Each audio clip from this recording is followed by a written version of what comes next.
If I say to you, you are given a matrix 5, 2, 9, 6. This is a matrix that is given. Can you calculate this matrix power 10,000?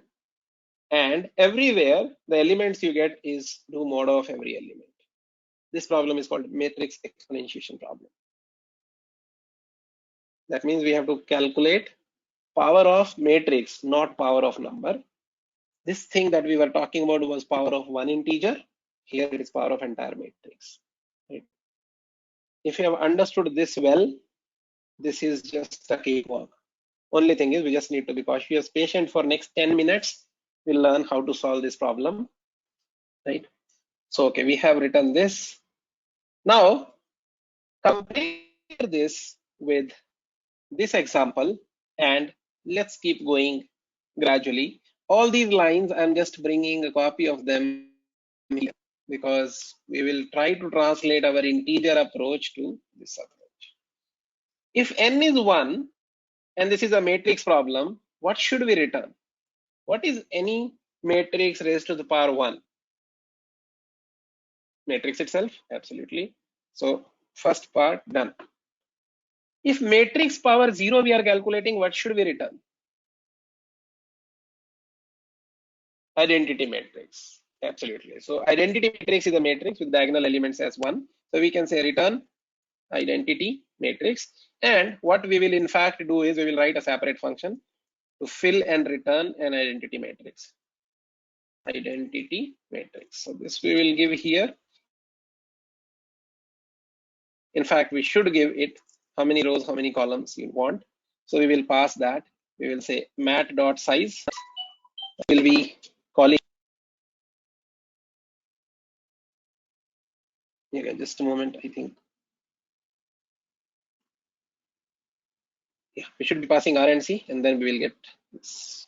Okay, so identity matrix returning is also fine. Now tell me, what should we do for finding half?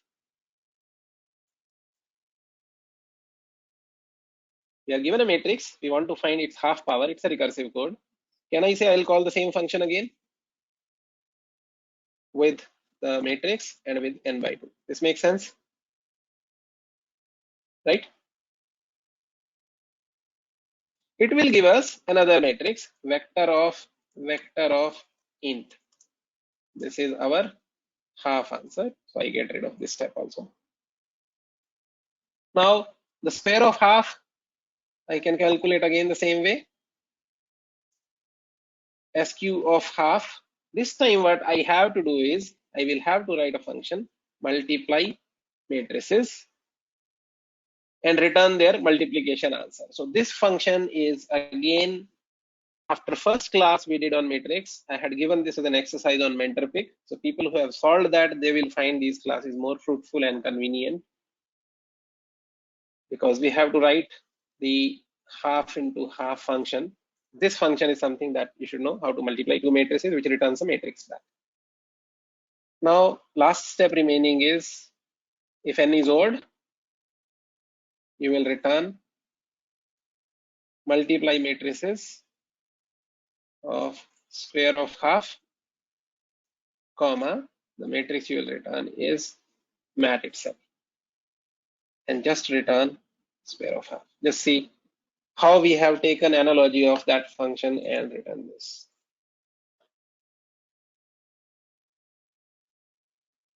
Okay, so Koteshwar is saying we can pass half matrix one time. Koteshwar Rao, here we are multiplying two matrices. Oh yeah, you are saying we could have done half matrix, but I would want to write multiply matrix function in such a way that it multiplies any two matrices, right? Because that function we would, for this problem, what you are saying is making sense. But we would write this function is to multiply any two given matrices, not only half. And that is a generic function we typically write. So that is why I have passed half two times. Okay, so that will give us the multiplication. And you know, guys, this is our code for matrix exponentiation.